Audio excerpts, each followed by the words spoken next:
નમસ્કાર જય મિત્રો, market weekly update episode number 51 માં આપ સૌનું સ્વાગત છે. દર વખતની જેમ આપણે શુક્રવારે સાંજે 6 વાગે હાજર થઈ ગયા છે. આખા વીકમાં માર્કેટમાં શું ઘટના બની, આગલા વીકમાં માર્કેટમાં શું ઇન્ડિકેટર રહેશે, તેના પર આપણે ડિટેલમાં ચર્ચા કરીશું. પેજ પર જો નવા આવ્યા હો મિત્રો તો અંત સુધી જોડાયેલા રહેજો અને અંતમાં તમારો જેન્યુઇન અભિપ્રાય આપજો. આપણે આખા વીકમાં નિફ્ટી, ગોલ્ડ, વોલેટિલિટી ઇન્ડેક્સ, તેની સાથે સાથે ડોલરમાં શું મુવમેન્ટ થઈ તેના પર વિસ્તૃતમાં ચર્ચા કરીશું અને તેની સાથે સાથે અમુક કી પોઈન્ટ્સ કરીશું. મારો વધુ સમય ન લેતા આપણે સેશનની શરૂઆત કરીએ. ગયા વીકનું જે ક્લોઝિંગ હતું મિત્રો, તેનાથી આપણે પોઝિટિવ પોઈન્ટ 102 સાથે આપણે આ વીકની શરૂઆત કરી. આપણે ઓપનિંગમાં નવો લાઈફ ટાઈમ હાઈ બનાવ્યો 26,325 અને એ જ આખા વીકનો લાઈફ ટાઈમ હાઈની સાથે આખા વીકનો હાઈ બન્યો. તેની સાથે માર્કેટમાં અમુક પણ નેગેટિવ પરિબળો પણ હતા, જેણે માર્કેટમાં અમુક ડ્રોડાઉન કર્યું. તો આપણે ડિટેલમાં જોઈએ કે આખા વીકમાં માર્કેટમાં પોઝિટિવ નેગેટિવ શું પરિબળ હતા. તો મિત્રો, સોમવારના દિવસે માર્કેટ જ્યારે ઓપન થયું ત્યારબાદ માર્કેટમાં એક ઓલરેડી પેનિકનો માહોલ હતો થોડાક સમય માટે અને આગામી 2 દિવસ પણ પેનિકનો માહોલ રહ્યો. પેનિકનો માહોલ એક જ વસ્તુથી રહ્યો છે મિત્રો આ વીકમાં, અને ગયા વીકમાં પણ આપણે ઓલરેડી એના પર ચર્ચા કરી ચૂક્યા હતા. પેનિકનો માહોલનું કારણ છે રૂપિયો. આપણો રૂપિયો ડોલરની સામે આ વીકમાં પણ નવો લાઈફ ટાઈમ લો ટચ કર્યો. રૂપિયાએ લાઈફ ટાઈમ લો ટચ કર્યું, તેની સાથે સાથે બહુ મોટું લેવલ એને પાર કર્યું. 90.43નો આખા લાઈફ ટાઈમ લોનો આપણો લેવલ બન્યું આ વીકમાં, જે બન્યું ગઈકાલના દિવસે એટલે કે ગુરુવારે. તો આજે હતું મિત્રો આરબીઆઈ પોલિસીની મીટિંગ. તેમાં આપણા આરબીઆઈ ગવર્નરે રેપો રેટમાં ઘટાડો કર્યો છે. રેપો રેટમાં જે ઘટાડો કર્યો છે મિત્રો, તેમાં 0.25%ના ઘટાડા સાથે હાલનો આપણો જે રેટ છે 5.25% થયો છે. તો હાલમાં જે આપણું આરબીઆઈનો જે સ્ટેન્ડ છે એ ખૂબ એગ્રેસિવ છે. એગ્રેસિવ એ કારણથી કહી શકાય કારણ કે બહુ લાંબા સમય બાદ આરબીઆઈ હાલમાં જે રૂપિયો છે તેને કંટ્રોલ કરવાનો પ્રયાસ નથી કરી રહ્યા. પ્રયાસ નથી કરી રહ્યા એનો મતલબ એ નથી કે તેમની નજર નથી રૂપિયા પર, તેમની નજર છે, પરંતુ હાલમાં એ જે એક્શન લઈ રહ્યા છે તેનાથી સ્પષ્ટ ઉદ્દેશ એ લોકોનો એવો છે અને આપણી ગવર્મેન્ટનો કે હાલમાં રૂપિયાને તેમનું ઓરિજિનલ વેલ્યુ જે છે એ ડિરાઈવ કરવી પડશે. એટલે અમુક લેવલ સુધી ગવર્મેન્ટ વેઇટ કરશે, ત્યારબાદ એમને જરૂર લાગશે તો એ લોકો ઇન્વોલ્વ થશે. એટલે ગવર્મેન્ટ એટલે ફાઇનાન્શિયલ ટર્મ્સની વાત કરું તો આરબીઆઈ અને ફાઇનાન્સ મિનિસ્ટર, ફાઇનાન્સ મંત્રાલય એ લોકો જરૂર પડશે તો ઇન્વોલ્વ થશે. હાલમાં આપણી ગવર્મેન્ટનું જે મેઇન ફોકસ છે મેન્યુફેક્ચરિંગ સેક્ટરમાં આપણે આગળ વધીને આપણા એક્સપોર્ટરોને ફાયદો કરાવવાનું છે. તેનાથી આપણી ઇકોનોમીને અલગ બૂસ્ટ મળશે. તો આ જે રેટ કટ જે થયો તેમાં સ્પષ્ટ રીતે આપણા જે આરબીઆઈ ગવર્નર છે તેમનું આ સ્પષ્ટ રીતે ઉદ્દેશ હતું. તો આપણી નજર રહેશે મિત્રો આ સેક્ટર પર અને આખા રૂપિયાની જે મુવમેન્ટ છે તેના પર. આરબીઆઈ ગવર્નરે બીજી પણ એક બહુ મહત્વની વાત કરી મિત્રો. આવતા સપ્તાહે તેઓ જે કેપિટલ માર્કેટ થ્રુ ડાયરેક્ટ 50,000 કરોડના 2 વાર બોન્ડ ઇસ્યુ ખરીદશે. એટલે પ્રથમ વાર 11 ડિસેમ્બરે અને ત્યારબાદ 18 ડિસેમ્બરે, એમ 2 વાર થઈને 1 લાખ કરોડના બોન્ડ સરકાર ખરીદશે.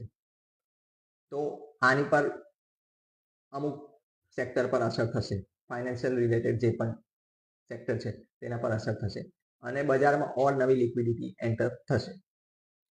તો આ પેનિકના માહોલની સાથે બીજો પેનિકનો માહોલ શું હતો મિત્રો?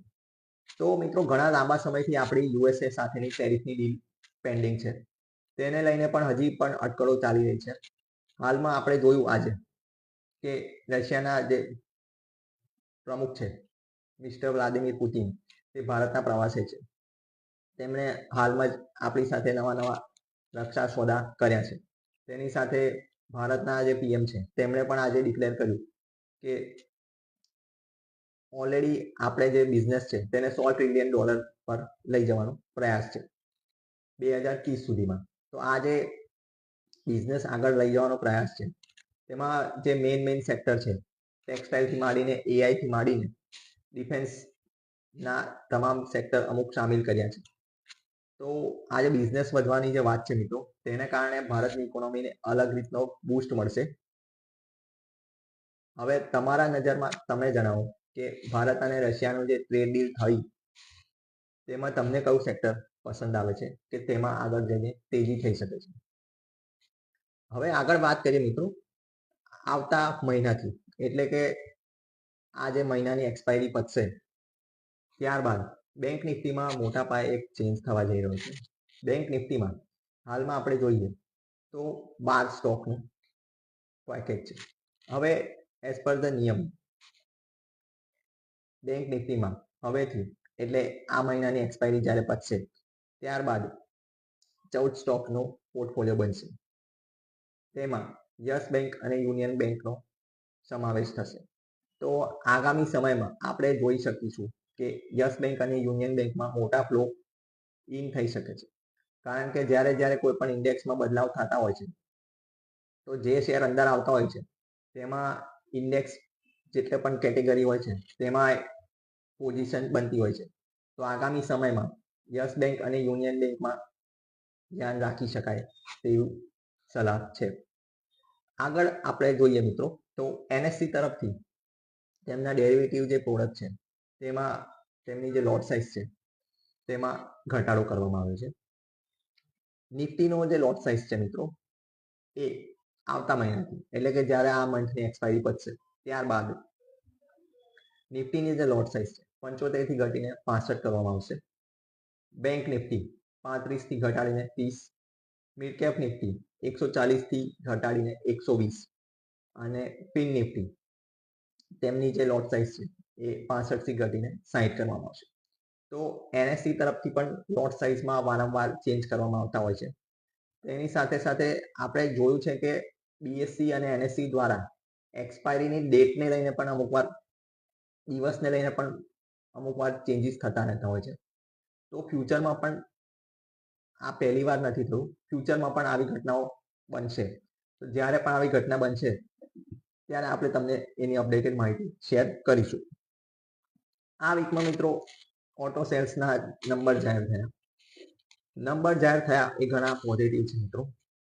ઓટો સેલ્સના નંબર વિશે તમને માહિતી આપું તો ભારતની ઓટો સેક્ટરની નંબર 1 કંપની એટલે કે મારુતિ, તેનું જે યર ઓન યર સેલ્સના જે આંકડા આવ્યા એ 2.29 લાખ યુનિટનો ઇમ્પ્રુવમેન્ટ છે અને તેમાં 26% વધારો થયો છે. ફોર્સ મોટરનો જે આંકડા આવ્યા તેમાં 53% વધારો થયો છે અને 2383 યુનિટનું નેટ સેલ છે. આઈસર મોટરે 1 લાખ યુનિટ સેલ કર્યા છે અને તેમનામાં 22% ગ્રોથ છે. Tata motor commercial vehicle 35,559 unit 29% year on યરના ગ્રોથ સાથે અને Tata motor passenger vehicle 66,840 unit 27% year on year growth. TVS motor two વ્હીલરનું બહુ મોટું દિગ્ગજ પ્લેયર 4.98 લાખ યુનિટ અને 27% ગ્રોથ. તો આ તો થઈ મિત્રો ઓટો સેક્ટરની વાત. ઓટો સેક્ટર ઇકોનોમી માટે બહુ મહત્વનું સેક્ટર કહી શકાય. કોઈ પણ ઇકોનોમીના આંકડા જો તમારે જોવા હોય કે ઇકોનોમી કઈ રીતનું કામ કરી રહી છે, ઇકોનોમીમાં ગ્રોથ છે કે આગળ શું દર્શાવી રહ્યું છે તે દેશની ઇકોનોમી, તેના માટે હું તમને એક ઇન્ડિકેટર આપું. તમારે કોઈ દેશની ઇકોનોમી કઈ રીતે કામ કરી રહી છે એની પર હું ડિટેલમાં ચર્ચા નથી કરી રહ્યો, હું પર્ટિક્યુલર ભારતની ઇકોનોમીની વાત કરું છું. તો મિત્રો જો તમારે જોવું હોય કે ભારતની ઇકોનોમી આગળ કઈ રીતે કામ કરી રહી છે અને આગળ કઈ રીતનું તેનો પ્રોગ્રેસ રહેશે અને જો ઇકોનોમીમાં કંઈક સ્લોડાઉન આવવાનું હશે તો તેની ખબર તમને કઈ રીતે પડશે, તો એને હું તમને થોડીક માહિતી શેર કરું. તમારે 2 સેક્ટર ધ્યાનમાં લેવા જોઈએ મિત્રો. એક તો છે ઓટો સેક્ટર. ઓટો સેક્ટરના આંકડા દર મહિને 1 તારીખે જાહેર થતા હોય છે, તે તમારે ધ્યાનમાં લેવા જોઈએ. તમામ કંપનીઓના આંકડા જો અપવર્ડમાં હોય તો તમારે એવું સમજવાનું કે ઇકોનોમી બરોબર સ્થિતિમાં છે. મોટા ભાગના કંપનીઓના જો આંકડા ઉપરની પરિસ્થિતિમાં હોય તો તમારે એવું સમજી શકાય. તમામ કંપનીઓના આંકડા મિક્સ હોય તો તમારે સમજવાનું કે કંઈક પ્રોબ્લેમ છે. સેક્ટર રિલેટેડ પણ હોઈ શકે. હું આગળ બીજા સેક્ટરની પણ વાત કરવાનો છું. તો સતત 3 મહિના સુધી જો એ સેક્ટરના આંકડા ઉપર હોય તો તમારે સમજવાનું કે ઇકોનોમીમાં કોઈ પ્રોબ્લેમ નથી. તેની સાથે સાથે વાત કરું મિત્રો તો મ્યુચ્યુઅલ ફંડ ઇન્ડસ્ટ્રીના આંકડા તમારે ધ્યાનમાં લેવા જોઈએ. તેના આંકડા દર મહિનાને પહેલા વીકથી બીજા વીકમાં લગભગ આવી જતા હોય છે. તો તેને પણ તમારે ધ્યાનમાં લેવા જોઈએ. દરેક મહિનામાં જો મ્યુચ્યુઅલ ફંડનું એવીએમ અપવર્ડ તરફ હોય અને તેની સાથે સાથે એસઆઈપીના જે નંબર આવે છે દર મહિનાના આંકડા તે પણ જો અપવર્ડ પોઝિશનમાં હોય તો ઇકોનોમીમાં કોઈ પ્રોબ્લેમ નથી. આ બંને સેક્ટર કોમ્બિનેશનમાં જ્યારે ઉપરની તરફ વધે ત્યારે તમારે સમજવાનું કે ઇકોનોમી બરોબર દિશામાં જઈ રહી છે. હવે આ મેં કેમ કહ્યું? તો જ્યારે પણ મિત્રો તમે કોઈ ગાડી પરચેસ કરવા જાઓ છો ત્યારે તમને જો એવું શોરૂમ તરફથી ઇન્ફોર્મેશન મળે કે તમે આ ગાડી ચૂઝ કરી કોઈ પણ, એ ગાડી તમને તરત ને તરત ડિલિવર થઈ જાય, તેનો મતલબ એ સમજવાનું કે કંપનીનું જે પ્રોડક્શન થઈ રહ્યું છે તેની સામે એટલું ડિમાન્ડ નથી, એટલે એ લોકો તરત ને તરત ગાડી સપ્લાય કરી રહ્યા છે. તો જ્યારે પણ ઓટો શેર્સની ડિમાન્ડ પીક પર રહેશે ત્યારે ઇકોનોમી પણ બરોબર રહેશે. અને તેની સાથે સાથે જો મ્યુચ્યુઅલ ફંડના જે આંકડા જે આવે છે તે પણ અપવર્ડની સાઇનમાં હોય અથવા સતત 3 મહિના સુધી જો મ્યુચ્યુઅલ ફંડના આંકડા પણ નીચેની તરફ હોય એસઆઈપીના કે ટોટલ એયુએમના, સતત એમાં જો ઘટાડો થતો હોય તો નિશ્ચિત રીતે કંઈક ને કંઈક પ્રોબ્લેમ બની શકે. ઓવરઓલ લોંગ ટર્મની વાત કરું છું મિત્રો, એટલે મેં તમને એવું કહ્યું કે 3 મહિના તમારે ઓબ્ઝર્વ કરવું જોઈએ. 3 મહિના સુધી જો બંને સેક્ટરમાં નેગેટિવ હોય તો તમારે એવું સમજવાનું કે ઇકોનોમીમાં કંઈક પ્રોબ્લેમ છે. આ મેં પર્ટિક્યુલર ભારતની ઇકોનોમીને લઈને તમને માહિતી આપી છે. હવે હું તમને વાત કરું મિત્રો કે યુએસએની ઇકોનોમીમાં કેમ આટલી તેજી આવી રહી છે. તો મિત્રો યુએસએની ઇકોનોમીમાં જે એ લોકોની જે મોટી કંપનીઓ છે તેમના રિઝલ્ટ જે આવે છે ને એ ઘણા શાનદાર આવે છે. એપલ કંપનીનો સેલ્સના આંકડા જે આવ્યા છે એ બહુ જ સારા આવ્યા છે. હાલમાં તમે કદાચ તમારી પાસે ડેટા આવ્યા હશે તો તેમાં તમે કદાચ જોયું હશે કે આઈફોન જે નવો આવ્યો છે તેમાં અમુક ખામીઓ છે, અમુક પ્રોબ્લેમ છે. સ્ટીલ એ હાલમાં જે નંબર આવ્યા છે તે બહુ પોઝિટિવ છે અને તેને કારણે એપલનો શેર જે છે લાઈફ ટાઈમ હાઈ પર ચાલી રહ્યો છે. અને લાસ્ટ મંથ 3 મહિનામાં એનું જે રિટર્ન છે 41% છે. છેલ્લા 3 મહિનામાં 41% ચાલી ગયો છે. તેની સાથે સાથે વાત કરું મિત્રો તો ઇન્ટેલ કંપની એ પણ એના લાઈફ ટાઈમ હાઈ પર ચાલી રહી છે. છેલ્લા 6 મહિનામાં ઇન્ટેલ કંપનીએ 80% રિટર્ન આપ્યું છે. તો આવું કોઈ રિટર્ન ભારતની કોઈ કંપનીએ નિફ્ટીમાં આપ્યું નથી. તો ભારતની જે મોટી કંપનીઓ છે, ટોચની 50 કંપનીઓ કે સેન્સેક્સની 30 કંપનીઓ, કઈ એવી કંપની છે જેણે આટલું રિટર્ન આપ્યું હોય છેલ્લા 1 વર્ષમાં? હું લાર્જ કેપ કંપનીઓની વાત કરું છું મિત્રો, સ્મોલ કેપ કે મિડ કેપની વાત નથી કરી રહ્યો. જ્યારે બજારને ઉપર જવું હશે કે જ્યારે બજારને મોટો પડાવ પાર કરવો હશે તો મોટી કંપનીઓએ જ લીડરશિપ બતાવવી પડશે. આપણે જોઈએ છે કે હાલમાં અમુક કંપનીઓ તેમના 1 વર્ષના હાઈ પર છે, 15 મહિનાના હાઈ પર છે. રિલાયન્સ આપણે જોયું કે 15 મહિનાના હાઈ પર ટચ થયો. એચડીએફસી બેંક ઉપર ચાલી રહી છે. પરંતુ જ્યારે કંપનીઓ એમના એક્સ્ટ્રીમ લેવલને પાર કરશે અને આવું કંઈક રિટર્ન આપશે ત્યારે બજાર અલગ દિશામાં ચાલશે. હવે આ અલગ દિશાની વાત હું એટલા માટે કરું છું મિત્રો, હવે હું તમારી સામે પ્રસ્તુત કરીશ છેલ્લા 1 વર્ષના આંકડા, છેલ્લા 5 વર્ષના આંકડા અને આગળનો શું સિનારીઓ બની શકે છે. તો મિત્રો ગયા વર્ષે આજના દિવસે નિફ્ટીનું લેવલ હતું 24,708 અને આજે આપણે જે છે 26,186 પર આપણે ક્લોઝિંગ આપ્યું. તો ગયા વર્ષથી આજનો દિવસ એમાં નિફ્ટીનું રિટર્ન છે 6%. અને તેની સામે આપણે જોઈએ તો સેન્સેક્સનું જે ગયા વર્ષનું ક્લોઝિંગ હતું 81,765 અને આજનું સેન્સેક્સનું જે ક્લોઝિંગ છે 85,712, તો સેન્સેક્સનું રિટર્ન તો એના કરતાં પણ ઓછું છે 4.84. તો શું તમે ઇક્વિટી માર્કેટમાં આના માટે ઇન્વેસ્ટમેન્ટ કર્યું હતું?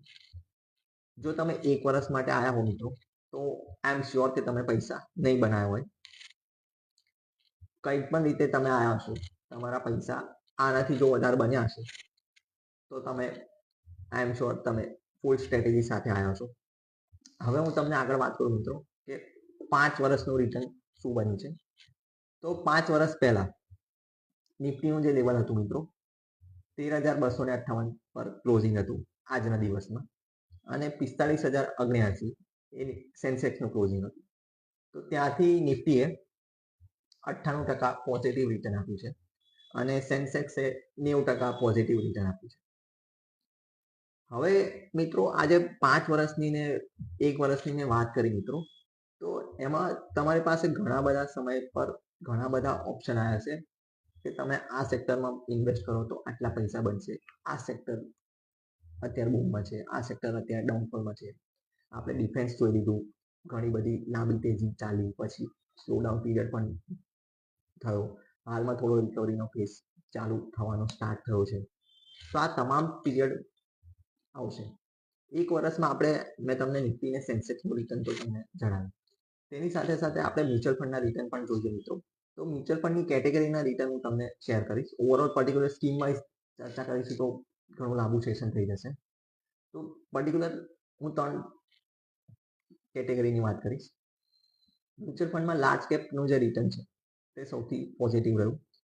તેમણે 5.4%નું રિટર્ન આપ્યું, જે નિફ્ટી કરતાં 0.6 ઓછું છે. મિડ કેપ 1% રિટર્ન આપ્યું. ઓન એન એવરેજ વાત છે કેટેગરી વાઇઝ પર્ટિક્યુલર.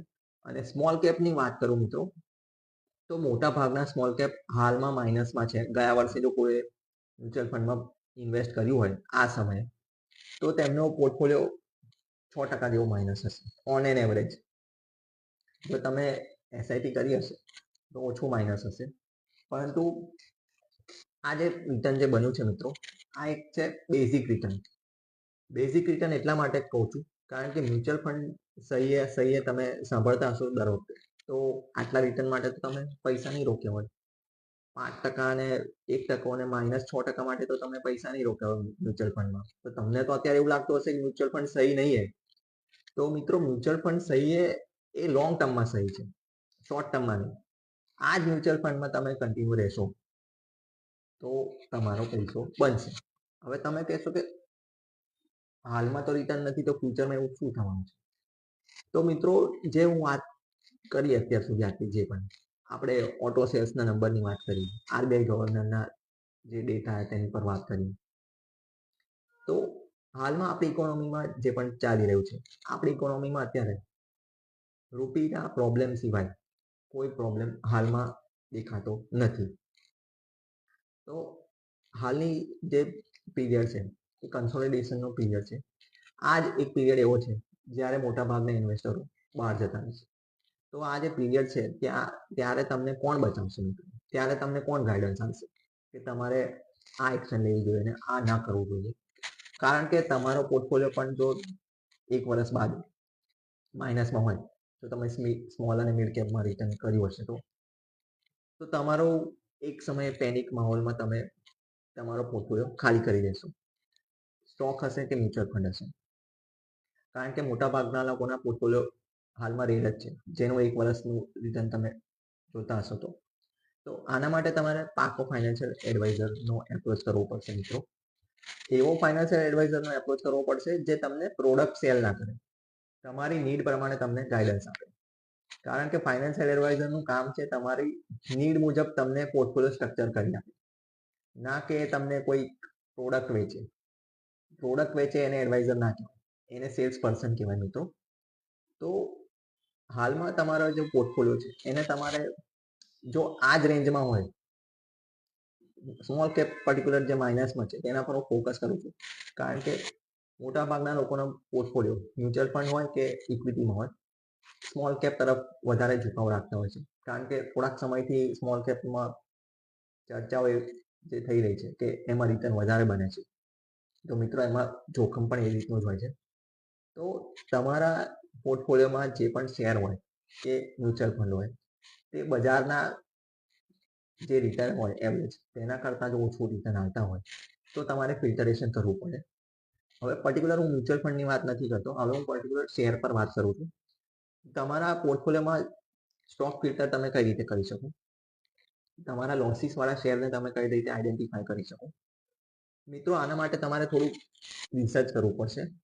તમારે કન્ટિન્યુઅસલી જોવું પડશે કે તમારા પોર્ટફોલિયોના જે પણ શેર છે એમાં રિટર્ન કયા કારણથી નથી બની રહ્યું. પર્ટિક્યુલર કોઈ સેક્ટર છે, ધારો કે બેન્કિંગની વાત કરીએ તો બેન્કિંગમાં તમારી પાસે કોઈ સ્ટોક હોય, તે પર્ટિક્યુલર કોઈ કારણથી નથી વધી રહ્યો, તેની પાછળ સ્પષ્ટ કારણ હશે. શું તેનો રિઝલ્ટ બરોબર નથી રહ્યું, તેમાં અંદર એનપીએના ઇસ્યુ છે, અંદર તેમનું જે પ્રોફિટનો જે રેશિયો છે, કાસા રેશિયો, તેમાં ઘટાડો આવી રહ્યો છે કે અમુક ફ્રોડના ઇસ્યુ વધી રહ્યા છે, તેના પર તમારે પર્ટિક્યુલર નજર રાખવી પડે. જો પર્ટિક્યુલર સેક્ટરમાં પ્રોબ્લેમ હશે તો તેમાં તમારે જોવું પડશે કે તમારો શેર કયા લેવલ પર છે. જો તમારો સેક્ટરના પ્રોબ્લેમમાં બી સૌથી બોટમ પર હશે તો પછી તમારે આઈ એમ શ્યોર તમારે એને ટ્રીમ ડાઉન કરવું પડશે. પર્ટિક્યુલર જો સેક્ટરમાં પ્રોબ્લેમ નહીં હોય પરંતુ તમારા શેરમાં જ જો પ્રોબ્લેમ હશે તો પછી આઈ એમ શ્યોર તમારે 2 કે 3 ક્વાર્ટરના રિઝલ્ટ ચેક કરીને પછી આગળ ડિસિઝન લેવું જોઈએ કે તમારે એમાં રહેવું જોઈએ કે નહીં. આગળ એમાં ડિટેલમાં તમારે જોવું પડે. સપોઝ કોઈ બીજી કેટેગરી, બીજો કોઈ સેક્ટરનો શેર છે, તેમાં તમારા સેક્ટરનો જે શેર છે એ બીજી કંપનીઓ કરતાં બહુ જ અલગ લેવલનું પરફોર્મન્સ આપે છે, તો તે પણ તમારે જોવું પડે કે એમાં અલગ એ કંપનીએ શું કર્યું છે. કારણ કે અમુક વાર અમુક કંપનીઓ ખોટા નંબર પણ પ્રેઝન્ટ કરતી હોય છે, જે લાંબા સમય સુધી બજારની નજરની બહાર નથી આવતું, પરંતુ જ્યારે બહાર આવે છે ત્યારે એવું રિટર્ન આપે છે પછી અચાનક કે તમારા આખું પોર્ટફોલિયોનું સત્યાનાશ થઈ જાય છે. તેનું હું તમને લાઈવ એક્ઝામ્પલ આપું. Cans technology. કેન્સ ટેકનોલોજી ઘણા બધા લોંગ ટર્મ ઇન્વેસ્ટરોના પોર્ટફોલિયોમાં હશે. આ કંપની ઇલેક્ટ્રોનિક કોમ્પોનન્ટ્સનું કામ કરે છે. આ કંપની પર હાલમાં મોટી મોટી રેટિંગ એજન્સીઓએ પોઝિટિવ આઉટલુક જાહેર કર્યું હતું, અને આ લાંબા પીરિયડ પહેલાની વાત નથી કરી રહ્યો તો હાલના 10-15 દિવસ પહેલાની જ વાત કરું છું, નવેમ્બર એન્ડની વાત કરું છું. આ કંપની પર જે રિપોર્ટ જાહેર થયા હતા તે ઘણા પોઝિટિવ હતા. ત્યારે આ શેર લગભગ 6000ની આસપાસ ચાલી રહ્યો હતો. ત્યારબાદ મોટી મોટી રેટિંગ એજન્સીઓએ આ શેર આગળ 7000 ને 8000ના ટાર્ગેટ આપ્યા, પરંતુ આ શેરમાં તેમના પ્રમોટરો દ્વારા જ એક્સેપ્ટન્સ કરવામાં આવ્યું છે કે જે નંબર્સ એ લોકોએ જે પ્રેઝન્ટ કર્યા હતા તે મિસલીડિંગ હતા, અને એ નંબર, તમામ જે નંબર હતા એ ખોટા છે. તેની સીધી અસર આ શેર પર હાલમાં જોવા મળી છે આપણને. તેનો ઓલ ટાઈમ હાઈ 7822 છે, અને હાલમાં આ શેર તેના ઓલ ટાઈમ હાઈથી 45% ડાઉન છે. એટલે આપણે જોઈએ તો અત્યારનું 4350નું લેવલ હાલમાં છે, 45% તૂટ્યા બાદ. તો પર્ટિક્યુલર આવા શેર પણ તમારી પોર્ટફોલિયોની દિશા બગાડી શકે છે. તો આવા શેરોથી પણ તમારે સાવચેત રહેવું પડે કે કોઈ શેર અચાનક જ કન્ટિન્યુઅસ તો તેજી બતાવે તો એની પાછળ કોઈ કારણ હોઈ શકે છે, તો તેમાં પણ તમારે કન્ટિન્યુઅસ વોચ રાખવી પડતી હોય છે. હવે તેની માહિતી તમને તમારા સમયથી તમે આપી શકો છો અથવા તમારા ફાઇનાન્શિયલ એડવાઇઝર તમને આપી શકે છે. તો આ તમારા માટે બહુ મહત્વનું ફેક્ટર છે મિત્રો, કારણ કે તમે જો લોંગ ટર્મનું વિઝન કરી બેઠા હો તો તમારા માટે ઘણી બધી રિસર્ચની જરૂર પડતી હોય છે. તે રિસર્ચનો તમારી પાસે સમય હોવો જોઈએ, અન્યથા તે કામ તમારે તમારા ફાઇનાન્શિયલ એડવાઇઝર પાસે કરાવવું જોઈએ. તો આ તો હતું મિત્રો રિસર્ચની અને ડેટાની વાત. હવે આપણે વાત કરીશું આગળ એફઆઈનો મૂળ શું કહે છે. તો મિત્રો આ સપ્તાહમાં જે 4 દિવસ પત્યા, આજના ડેટા તો હાલમાં આવ્યા નથી મારી પાસે, એટલે હું 4 દિવસની જ વાત કરીશ. આ સપ્તાહમાં પણ એફઆઈએ તેમનું 9934 કરોડનું કેશમાં વેચવાલી કરી. આ કેશના નંબર છે. તેની સામે ડીઆઈએ એટલે મ્યુચ્યુઅલ ફંડ ઇન્ડસ્ટ્રીએ અને તમે જે પણ રિટેલ લોકોએ કેશમાં 15,596 કરોડ કેશમાં બાઇંગ કર્યું. મ્યુચ્યુઅલ ફંડ ઇન્ડસ્ટ્રીનો નવો ઇતિહાસ બન્યો મિત્રો. 69 ડેઝ સુધી સતત બાઇંગ કર્યું છે. હાલમાં પણ એ લોકોનું બાઇંગ આજના પણ આપણે દિવસનું ક્લોઝિંગ જોઈશું તો એ પોઝિટિવ જ હશે. તો એફઆઈ જે સેલિંગ કરી રહ્યું છે મિત્રો, તેનું એક બહુ મહત્વનું કારણ ઓલરેડી આપણે ગયા વીક પણ ડિસ્કસ કર્યું હતું અને આ વીક હું ફરી તમને શેર કરું છું કે આપણો જે રૂપિયો છે મિત્રો, તે ઘણા એક્સ્ટ્રીમ લેવલ પર લો થઈ ગયો છે. તેને કારણે એફઆઈને સીધું નુકસાન જઈ રહ્યું છે. ઓન એન એવરેજ આપણો રૂપિયો જે છે 3 થી 3.5% લઈને 4%નું ડેપ્રિસિએશન દર વર્ષે થાય છે. એમાં કઈ મોટી વાત નથી, પરંતુ છેલ્લા એક વર્ષમાં તેમાં એક્સ્ટ્રીમ લેવલનો ઘસારો થયો છે. લગભગ 10%ની ઉપરનો થઈ ગયો છે. તો તેને કારણે એફઆઈનો ફ્લો ઇન્ડિયામાં આવી નથી રહ્યો. પ્લસ બીજી વાત, હાલમાં આપણી કંપનીઓના જે રિઝલ્ટ આવ્યા તે ઓન એન એવરેજ ઠીકઠાક આવ્યા. તો ઠીકઠાક આવે તો પછી એફઆઈનો પૈસો પણ એ રીતે જ આવે. મોટો પૈસો જોઈતો હોય તો પછી નંબર પણ પોઝિટિવ સારા આવવા જોઈએ. હવે એનો મતલબ એ નથી કે કંપનીઓના રિઝલ્ટ ખરાબ આવ્યા છે. નંબર ખરાબ નથી આવ્યા એટલે સારા આવ્યા છે, પણ એક્સ્ટ્રીમ લેવલના સારા નથી આવ્યા કે અચાનક એ કંપનીમાં બહુ મોટું જમ્પ આવે. તો જ્યારે જ્યારે નંબર સુધરશે આપણા કંપનીઓના, ત્યારે એફઆઈનો ફ્લો આવશે. હું ઓવરઓલ પર્ટિક્યુલર તમામ શેરની વાત કરું છું, પર્ટિક્યુલર 1 કે 2 શેરની વાત નથી કરી રહ્યો.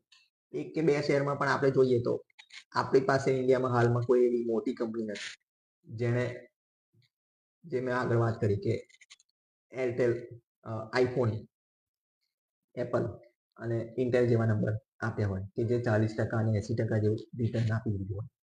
તો નંબર પર બહુ મોટું ફોકસ રહેશે આગામી રિઝલ્ટ સિઝન ચાલુ થશે ત્યારે. તો આ વીકમાં મિત્રો બીજી એક ઘટના બની. હાલમાં આપણે જોઈએ તો જે વોલેટિલિટી છે એ હવે થોડી ઘટવા લાગી છે. વોલેટિલિટી ઇન્ડેક્સ જે આખા વીકમાં 11.63 નું લેવલ હતું ઉચ્ચતમ, અને આજના દિવસનું એનું જે લેવલ હતું વીક્સ, એનું લેવલ હતું 10.82. તો જ્યારે પણ આ ઓપ્શન્સના પ્રીમિયમ ઘટે છે ત્યારે વોલેટિલિટી ઇન્ડેક્સ એ નીચેના લેવલ પર જ હોય છે. તો આ બજાર માટે એક પોઝિટિવ સાઇન કહેવાય કે વોલેટિલિટી હવે ઓછી રહેશે. મતલબ એવું નહીં કે એક તરફી તેજી રહેશે કે મંદી રહેશે. જે મુવમેન્ટ એક દિવસમાં જે મોટી આવે છે 200 પોઈન્ટ, 300 પોઈન્ટ, 400 પોઈન્ટ, તે ઓછી આવશે. તો હાલમાં આપણે જોયું મિત્રો કે બે વસ્તુથી ઇન્ડિયામાં મોટા ટ્રિગર ચાલી રહ્યા છે. એક તો આપણો રૂપિયો જે નીચે ચાલી રહ્યો છે તે, અને બીજું આપણી ભારતને યુએસએની જે ટ્રેડ ડીલ અટકેલી છે તેને કારણે બજારને એક થોડુંક પુશ નથી મળી રહ્યો. તો આ જ્યારે પણ થશે ડીલ, ત્યારે બજારને એક સાઇન ક્લિયર થશે, ત્યારબાદ બજારને કંઈક અલગ દિશા મળશે. તો આ મિત્રો આ વીકમાં ગોલ્ડમાં પણ ખાસ મુવમેન્ટ જોવા ન મળ્યું, પરંતુ ચાંદીમાં ખાસી એવી મુવમેન્ટ આ અઠવાડિયામાં આપણે જોઈ. ચાંદીમાં આ વીકમાં એનો નવો લાઈફ ટાઈમ હાઈ બન્યો 1,84,000નો. ગોલ્ડ આ વીકમાં મિત્રો આપણે જોઈએ તો 1,27,000 થી લઈને 1,28,000ની રેન્જમાં રહ્યો. 1,22,000, 23,000નો ટૂંકા સમયનો લો ટચ કરીને હાલમાં ઉપરની તરફ છે. તો તેની સાથે મિત્રો આપણે જોઈએ કે ક્રૂડમાં શું ચાલી રહ્યું છે. ક્રૂડમાં પણ લગભગ એક વર્ષથી આપણે જોઈએ તો ક્રૂડ એના 70 થી $65 લેવલની નીચે જ છે. હાલમાં પણ આપણે જોઈએ તો આજનો જે દિવસ છે તેમાં ક્રૂડ $63ની આસપાસ છે. તો વૈશ્વિક લેવલ પર જ્યાં સુધી આપણી ડિપેન્ડન્સી રહેશે ત્યાં સુધી આપણે ક્રૂડ પર મોટું બાઇંગ કરવું પડશે, અને તેને કારણે આપણો મેજર આઉટફ્લો આપણા જે ફોરેન એક્સચેન્જ રિઝર્વનો છે તે થઈ રહ્યો છે. કારણ કે હાલમાં પણ આપણે લગભગ 70 થી 80% ક્રૂડ આપણે બહારથી જ ઇમ્પોર્ટ કરીએ છીએ. તો આરબીઆઈની જે હાલની જે રણનીતિ છે તે રૂપિયાને તેનું એકચ્યુઅલ લેવલ પર આવવા દેવું, જે એનું ઓરિજિનલ બાઇંગ પાવર હશે ત્યાં સુધી એ રહેશે. હવે તે જે રણનીતિ છે તેને કારણે આપણે બની શકે કે રૂપિયો હજી ઓર નીચે જઈ શકે, 91ને પણ બ્રેક કરી શકે, પણ અમુક લેવલ સુધી જઈ શકે છે. ત્યારબાદ કન્સોલિડેશનનો ફેઝ એમાં પણ આવશે. આપણે થોડાક સમય પહેલા જ 83, 84ના લેવલ પર આ પીરિયડ જોયો હતો. તો આ હતું મિત્રો આપણું આ વીકનું માર્કેટ વીકલી અપડેટ. આવતા વીકના તમને થોડાક ઇનપુટ્સ શેર કરું. હાલમાં રશિયાના વ્લાદિમીર પુતિનની જે વિઝિટ થઈ અને હાલમાં પણ હવે તો આજના દિવસમાં એ પોતાના દેશ પાછળ જશે. તો હાલમાં એમણે જે પણ સોદા કર્યા ડિફેન્સથી લઈને તમામ એઆઈ રિલેટેડ અને ટેક્સટાઇલથી માંડીને તમામ સેક્ટરની જે બિઝનેસ વધારવાની જે વાતો થઈ તેના પર બજાર આવતા સપ્તાહે જરૂરથી રિએક્શન આપશે. આરબીઆઈ ગવર્નરનો જે ડિસિઝન છે તેના પર પણ બજાર નિશ્ચિત રૂપે ડિસિઝન લેશે અને આવતા સપ્તાહમાં આપણે જોઈશું કે આગળ આપણી યુએસએ સાથેની ટેરિફની જે ડીલ છે તેના પર શું ઘટના બને છે. મે બી એવું બની શકે કે આપણા જો રશિયા સાથે સંબંધ સ્મૂધલી ઓપરેટ થાય છે જે ઘણા લાંબા સમયથી છે તેને કારણે કદાચ યુએસ તરફથી આપણે ખરાબ સમાચાર સાંભળવા પડી શકે છે. હવે એ કેમ શું કારણ એ બધું આપણને ઓલરેડી ખબર જ છે. સ્ટીલ આપણે એના પર આવતા સપ્તાહે ચર્ચા કરીશું કે ત્યાંથી શું રિએક્શન આવશે, ત્યારબાદ જ ચર્ચા થશે. તો આ 3 મહત્વના પરિબળ પર બજાર આવતા સપ્તાહે રિએક્શન આપશે. તો આવતા સપ્તાહ માટે બજાર માટે ઉપરના તરફ હર્ડલ 26,300 એક થોડુંક હર્ડલ કહી શકાય. તો તેની ઉપર બજાર ક્લોઝિંગ આપે તો પછી ઓર ઉપર તરફ જઈ શકે છે 26,500 તરફ. અને નીચે તરફ આપણે જોઈએ તો બજારે આ વીકનો જે લો બનાવ્યો 25,891 આ વીકનો લો છે. એટલે 25,900 અને 25,850 બજાર માટે બહુ મહત્વનું લેવલ રહેશે. તો આ વીકનું આ માર્કેટ વીકલી અપડેટ હતું મિત્રો. તમારા કોઈ પણ સવાલ હોય, કોઈ પણ સુઝાવ હોય તે તમે અમને જણાવો. તમારે કોઈ સેક્ટર સંબંધિત માહિતી જોઈતી હોય તો તે પણ તમે અમને પૂછી શકો છો અથવા અમને અંગતમાં તમે સંપર્ક કરી શકો છો. તમે આ વિડીયો બને તે સુધી તમારા મિત્રો સુધી પહોંચાડો તો તેમને પણ કોઈ સવાલ હોય તે અમને પૂછી શકે છે. ત્યાં સુધી જય હિન્દ, વંદે માતરમ.